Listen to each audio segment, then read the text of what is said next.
So what is the pedagogy of confidence?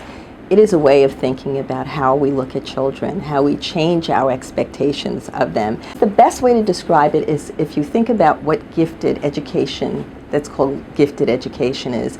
It's that education that is, first of all, has belief in the strengths and the intellectual ability of students. That's what pedagogy of confidence starts with, a strength.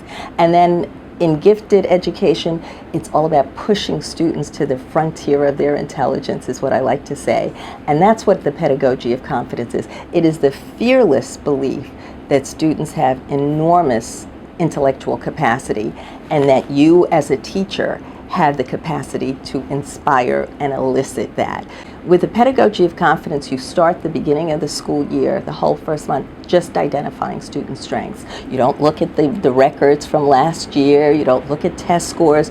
It is about the teacher and the students falling in love with each other around their strengths, learning how to communicate about those strengths, and then looking at those strengths as a way to build underdeveloped skills, but always starting from strengths. In a classroom that we call pedagogy of confidence, there's always a focus on enrichment. It is what do we add to what we're about to teach that gets students so familiar already with the content, meaning conceptually, having this great frame of reference so that before you enter a topic or a study, students are feeling that they have a lot of information that enables them to come to the conversation with strength and confidence. So they may be starting a unit where they're doing virtual field trips because they're studying a concept. Let's say they're going to study something on migration. And so they take this virtual field trip to begin the unit looking at going to, let's say, the Galapagos Islands, okay, because we know. But the students go to that experience knowing when I'm in school, my frame of reference is going to be expanded to the point that when I now go into a text, I already have so many things to bring to this text that I can make a connection with. That's the first thing.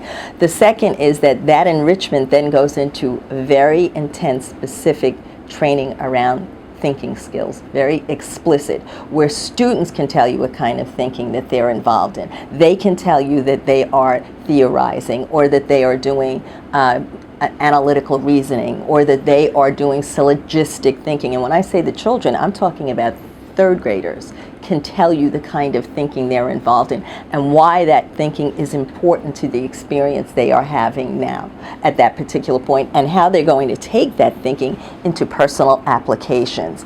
That's the kind of thing that you'll see a lot of conversation going on, but the conversation where you can hear thinking literally, and then where it then becomes visible learning, where the application of that learning or the thinking is all around in terms of inquiry and the kind of product students come away with. Always still connected to the curriculum, but never starting with the textbook, always starting with experiencing and broadening the frame of reference of the students, and always making a connection between the students' personal lives and what it is that they're about to learn. In a pedagogy of confidence, students can also tell you how learning happens. They have a very good knowledge about the cognitive science of it and the neuroscience of it. Isn't that unique? Because if we're expecting students to be self-directed learners, they should know how learning happens.